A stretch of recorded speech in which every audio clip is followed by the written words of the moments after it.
Let's bring in MS Now senior investigative reporter Carol Leonnig and MS Now national security and intelligence analyst and former FBI supervisor Rob D'Amico. Carol, what more can you tell us about this new lawsuit and the kind of discovery it could lead to?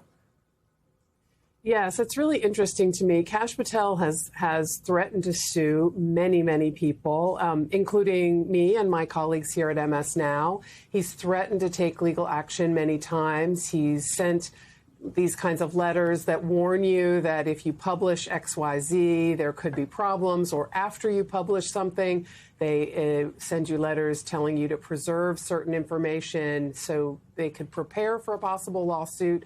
This is the first time since he's been FBI director that I know of that he's sued a reporter and an outlet claiming that he has a defamation lawsuit. It's a very good question, Anna, that you raise about discovery, because if Patel follows through with this suit, he will have to participate in providing information to show that these reports were false, defamatory, and that the reporters likely knew that it was false and also defamatory. And that's going to be tricky to do. I would just stress that when that information is provided from internally from the FBI, some other things that Kash Patel doesn't want known might become known, and that could be problematic. Some information that the reporter reported could be partially corroborated or verified by internal FBI information, and that is the risk of discovery in this kind of suit. I want to read the statement from The Atlantic responding to this new lawsuit. Quote, "We stand by our reporting on Kash Patel, and we will vigorously defend The Atlantic and our journalists against this meritless lawsuit." Rob, again, the article cited more than 24 people in conversations with current and former FBI officials. What kind of impact could this lawsuit have on the Bureau? Well, the Bureau is already under a lot of stress with him because of the things that have been going on. These rumors have been flying around for a long time. I've heard them from very internal people, but they weren't quotable. Like at the time, people were worried about getting fired. And I think what you're seeing now is The Atlantic obviously is very strong in their story. They have sources that are willing to say something.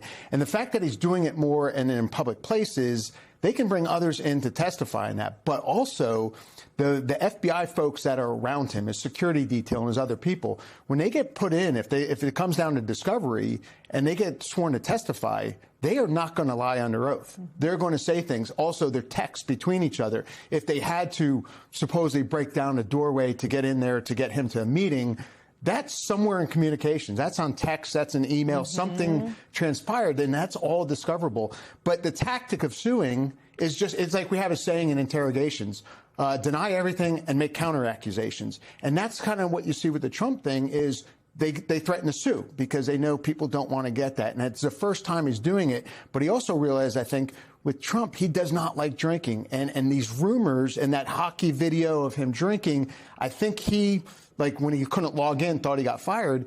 He is also under the impression that he is close to being fired. And I think it's probably for the drinking, and he wants to come back strongly against that.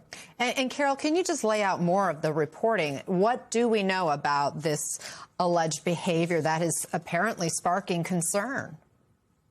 So Rob's exactly right that this rumor has been out there for a long time about drinking to excess and to the point that FBI agents on his detail and others had to roust him, essentially. That claim has been something that's been bandied about for a long time. But I think if you look at the reporting to date, there's a lot of reporting to date where the FBI agents surrounding Kash Patel and those who work with him and see his conduct have a lot of concern about his behavior and his lack of leadership in critical moments. Let's take like three of the most important stories, maybe that MS Now has reported about this, myself and Ken Dilanian. One was the hockey issue, you know, that he claimed initially that he was going for a business reason to the Olympics. But what did we see on video?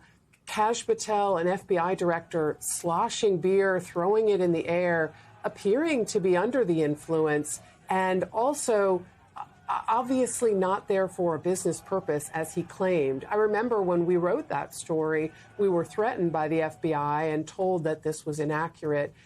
and unfair and potentially defamatory. Other stories we've written have been about, FBI agents being concerned that he is out of his depth and he gave instructions that interfered with key missions. One of them, a response to a mass shooting in the Northeast when an FBI jet could not leave with a forensic team because he put a hold on that jet. Rob, Patel oversees an agency with some 38,000 employees. What national security concerns do you have about this alleged behavior? Everyone has them. And as Carol said, the agents around them are really concerned. The Bureau is a very serious organization. And it's very rules of law. I mean, that is the culture of the Bureau.